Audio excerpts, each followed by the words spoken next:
নমস্কার বন্ধুরা, একই রকম পরোটা খেতে যখন আপনাদের ভালো লাগবে না, তখন এই পরোটার রেসিপিটা আপনারা মুখের স্বাদ বদলাতে অবশ্যই বাড়িতে তৈরি করতে পারেন।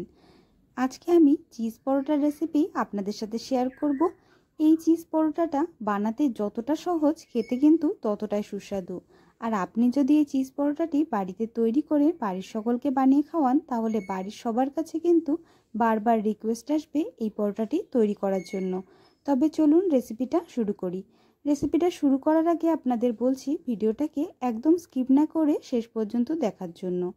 আমি একটা থালা নিয়ে নিয়েছি, তার মধ্যে আমি দিয়ে দিয়েছি 1 বাটি পরিমাণ ময়দা, দিয়ে দিচ্ছি এখন স্বাদ অনুযায়ী লবণ, দিয়ে দেব অল্প সামান্য পরিমাণে চিনি। এখন আমি 2 থেকে 3 চামচ পরিমাণে রিফাইন তেল দিয়ে ভালোভাবে ময়দাটাকে হাতের সাহায্যে সুন্দরভাবে ময়াম দিয়ে নেব। বন্ধুরা, আমার চ্যানেলে আজকে যদি আপনি নতুন এসে থাকেন, তাহলে অবশ্যই চ্যানেলটিকে সাবস্ক্রাইব করে রাখবেন, যাতে আমি যখনই ভিডিও ছাড়ি আপনারা তার নোটিফিকেশনটা একদম সাথে সাথে পেয়ে যান। আর রেসিপিগুলো ভালো লাগলে ভিডিওগুলোকে অবশ্যই একটা লাইক দেবেন, আর নতুন বন্ধুদের সাথে শেয়ার করবেন, যাতে তারা দেখার সুযোগ পায়। ময়দাটাকে আমি খুব সুন্দরভাবে ময়াম দিয়ে নিয়েছি। এখন অল্প অল্প করে জল দিয়ে ভালোভাবে আমি ময়দাটাকে মেখে নেব।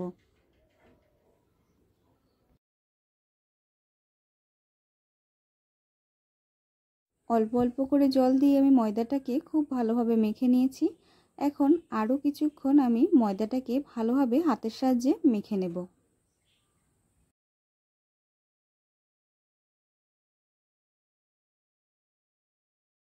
ময়দাটাকে আমি খুব ভালোভাবে মেখে নিয়েছি। এখন ময়দাটাকে আমি কিছুক্ষণ ঢেকে রেখে দেব। আমি এখানে 3টে আলু সেদ্ধ নিয়ে নিয়েছি।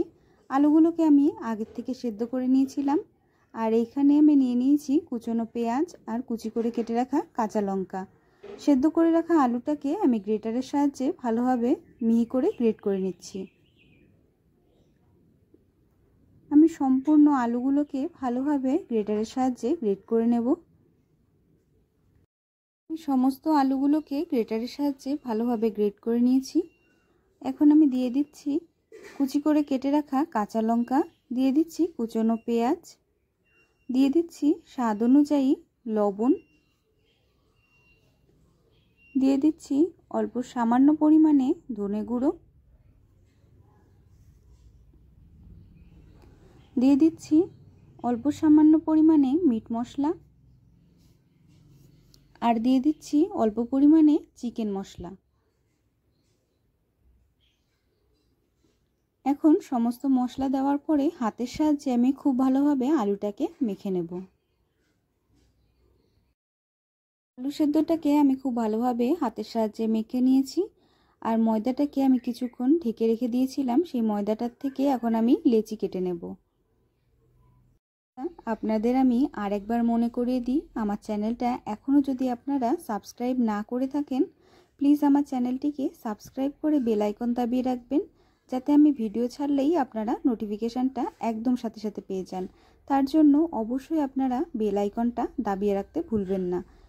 আমি সমস্ত লেচিগুলো কেটে নিয়েছি। এখন রুটি বেলা পিঁড়ির ওপরে অল্প সামান্য পরিমাণে ময়দা ছিটিয়ে একটা লেচির টুকরো নিয়ে ভালোভাবে রুটির মতন করে আমি বেলে নেব।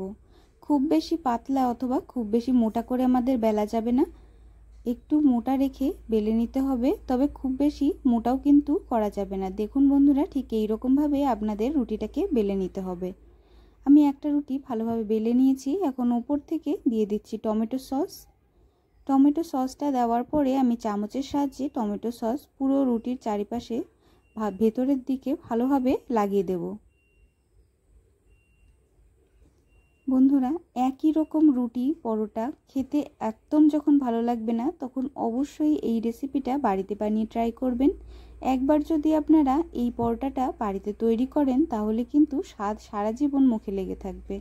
এখন ভালোভাবে সসটাকে রুটির মধ্যে লাগিয়ে নেওয়ার পরে আমি উপর থেকে দিয়ে দিচ্ছি আলুর যে পুরটা আমরা তৈরি করেছিলাম সেইটা।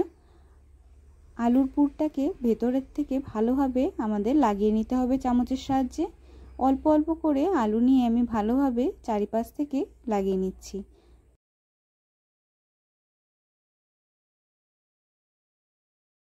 সম্পূর্ণ রুটিটার উপরে আমি চামচের সাহায্যে সুন্দরভাবে আলুর পুরটাকে লাগিয়ে দিয়েছি। এখন রুটির চারপাশের অংশে আমি আঙুলের সাহায্যে অল্প অল্প করে জল লাগিয়ে দিচ্ছি। দেখুন বন্ধুরা, আমি এই চিজটা ঘরে তৈরি করেছি। আজকে এই চিজটা দিয়েই আমি চিজ পরোটা তৈরি করব। এই চিজটা তৈরির রেসিপি আমি অন্য একটা ভিডিওতে আপনাদের সাথে শেয়ার করব।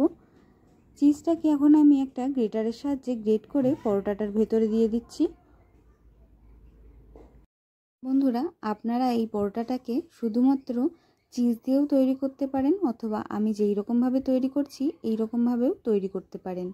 দুটোরই স্বাদ কিন্তু অসাধারণ হয়।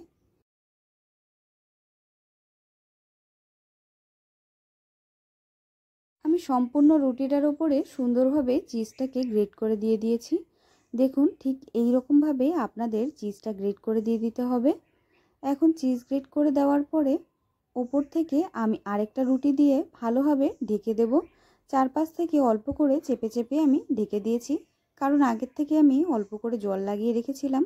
তো ঢেকে দিলে খুব সহজেই কিন্তু চারপাশ থেকে মুখটা আটকে যাবে।